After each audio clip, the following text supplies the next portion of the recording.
Assalamualaikum warahmatullahi wabarakatuh.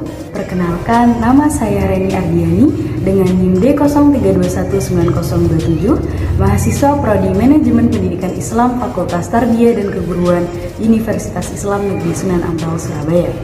Pada kesempatan kali ini saya akan membahas tentang konsep aplikasi administrasi perkantoran untuk memenuhi tugas akhir kuliah mata kuliah studi aplikasi administrasi perkantoran yang diampu oleh Bapak Muhammad Soleh, SPDI MPD. Nah, yang pertama yakni terkait aplikasi. Aplikasi sendiri menurut seorang tokoh yakni Hendra Yudi merupakan kumpulan perintah program yang dibuat untuk melakukan pekerjaan-pekerjaan tertentu.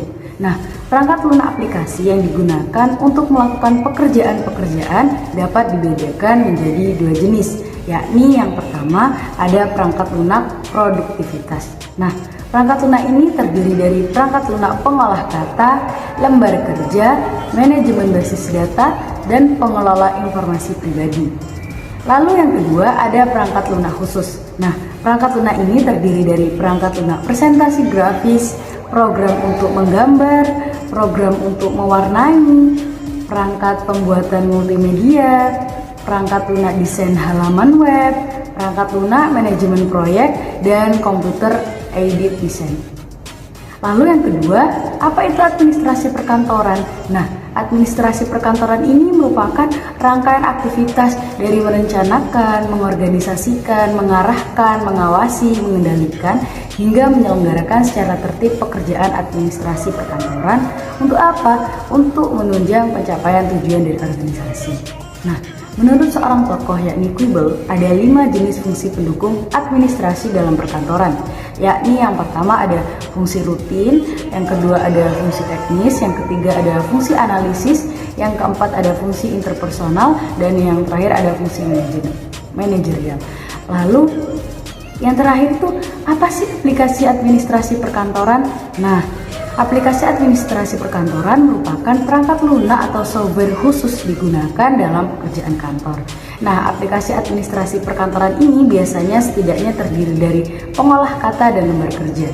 Dalam perkantoran, aplikasi ini digunakan untuk memudahkan pekerjaan untuk mengelola data, sehingga setiap karyawannya dituntut untuk wajib mampu mengoperasikan berbagai aplikasi kantor. Nah, aplikasi administrasi perkantoran ini dapat terdiri dari program presentasi, basis data, analisis data, dan komunikasi hingga aplikasi absensi.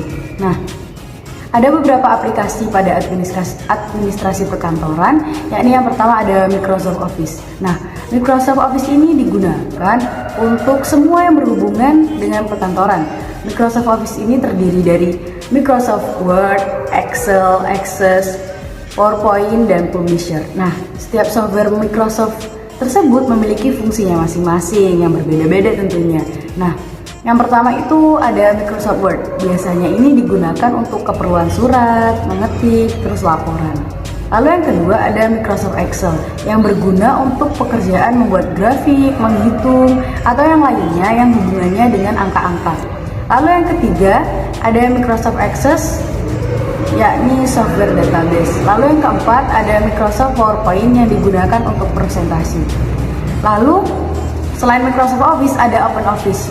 OpenOffice ini digunakan merupakan sebuah aplikasi administrasi perkantoran yang beroperasi dengan sistem Linux. Nah, OpenOffice ini mempunyai fitur yang hampir sama dengan software Microsoft Office seperti penyajian presentasi, spreadsheet, pengelolaan kata, dan masih banyak lagi. Lalu ada Star Office. Nah, Star Office ini memang tidak sepopuler Microsoft Office. Namun Star Office ini memiliki fungsi yang mirip dengan aplikasi administrasi perkantoran lainnya. Lalu ada Slack. Nah, Slack ini merupakan aplikasi chatting untuk menunjang kebutuhan interaksi dan komunikasi sesama karyawan melalui mobile. Nah, aplikasi chatting memang banyak dan hampir dimiliki oleh semua orang.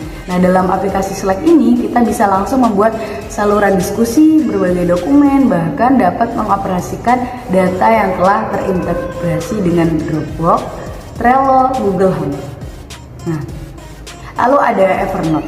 Nah, Evernote ini fungsinya sebagai aplikasi mencatat yang memiliki banyak fitur seperti merekam audio, video, membuat catatan per poin, atau lainnya yang berhubungan dengan pekerjaan. Nah, Evernote ini biasa digunakan oleh pekerja yang sibuk bekerja di luar kantor dan perlu mencatat dengan cepat di ponsel. Lalu ada Trello. Nah, Trello ini merupakan sebuah aplikasi kolaborasi project management untuk karyawan. Dengan Trello, kita itu bisa mengatur proyek individu atau tim kecil maupun alur kerja yang sedang berjalan. Template yang tersedia di Trello bisa digunakan untuk kebutuhan tim. Demikianlah pemaparan dari saya terkait konsep aplikasi administrasi perkantoran. Semoga apa yang telah saya sampaikan dapat bermanfaat untuk semuanya. Sekian dari saya undur diri. Wassalamualaikum warahmatullahi wabarakatuh.